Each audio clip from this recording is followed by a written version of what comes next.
motivational speaker and entrepreneur, Shane Feldman. The founder of Count Me In, a global brand that has impacted more than 10 million people worldwide. He's been featured by Dr. Oz, Larry King, Forbes, and People magazine. Recognized by the White House and the United Nations for his achievements in community leadership.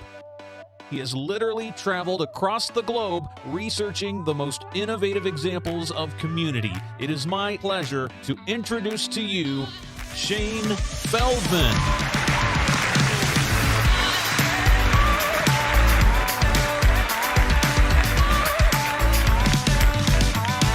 Hello, NAF Nation!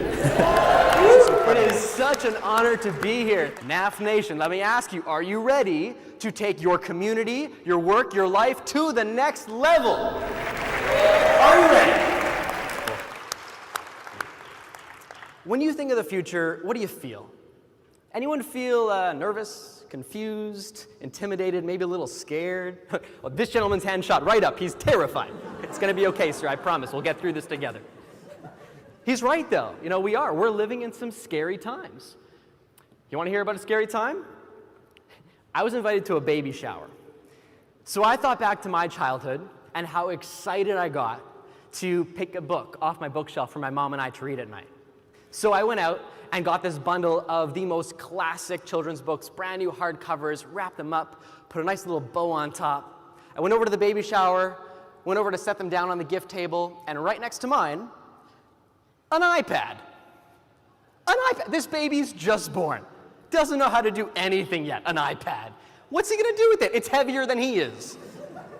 Now, don't get me wrong. I love my iPad, iPhone, iMac, ibuprofen. I've got it all. Big fan. But this is a baby we're talking about. Do you think maybe it's possible we're bringing it just a little too soon? Maybe? Scary times. You know what I find fascinating and grounding? You want to know what calms me down?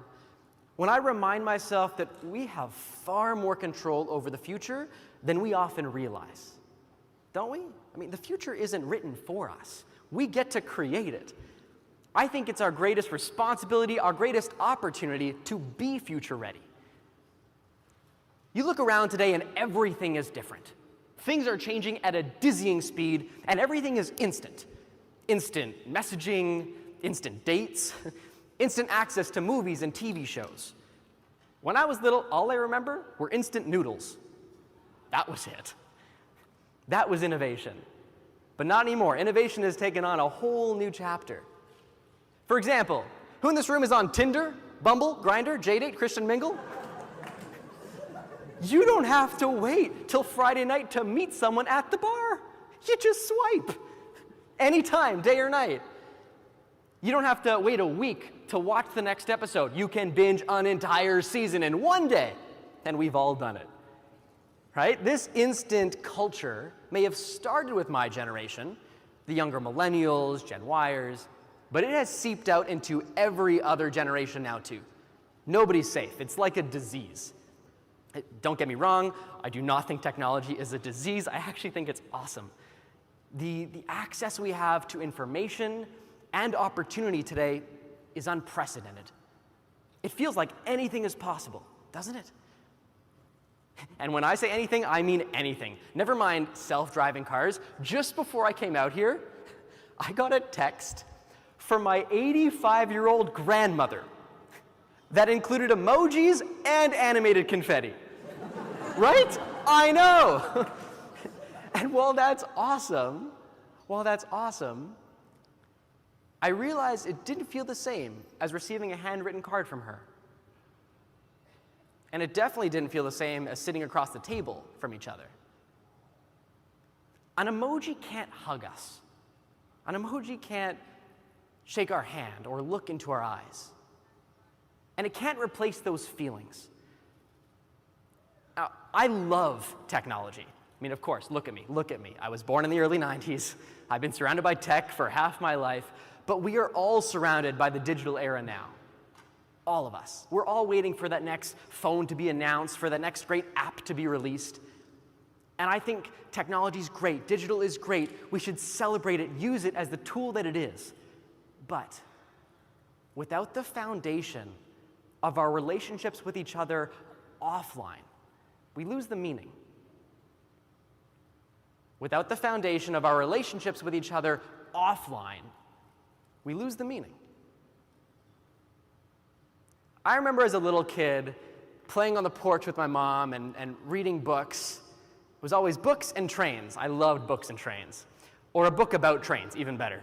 Or reading a book about trains while on a train, the best. My childhood was naturally rich with connection. My earliest memories were on that porch playing and reading with my mom. There was no computer around. Nobody was holding a phone in their hand.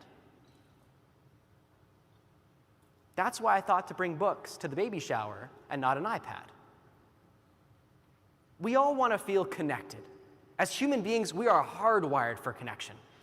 We want to feel like we're part of something bigger than ourselves. People don't just want to be told great stories. We want to feel part of a great story, don't we? That starts with community. Who here in this room believes they are a community builder? Awesome, 3 of you. Well, in less than an hour, my goal is to have every single person in this convention center raise their hand. Regardless of your role or title, I want to help you reimagine yourself as a chief community builder, because that is what will truly future-proof our organization. I'm a little obsessed with community. Truly, I'm very obsessed with community. As the CEO of Count Me In, I've watched one of the largest millennial movements form before my eyes over the past 10 years. 10 million people now spread across 104 countries. I've had the privilege to work with some of the world's most dynamic brands, Fortune 100 companies, and I've actually researched community leadership on the ground in 20 countries. And across it all, what I have found is that when organizations focus on community building, results are measurable. And it's always easy to pick out the ones that don't. So, NAF Nation, let me ask you, are you ready to take your community, your work, your life to the next level? Are you ready? Then let's do this.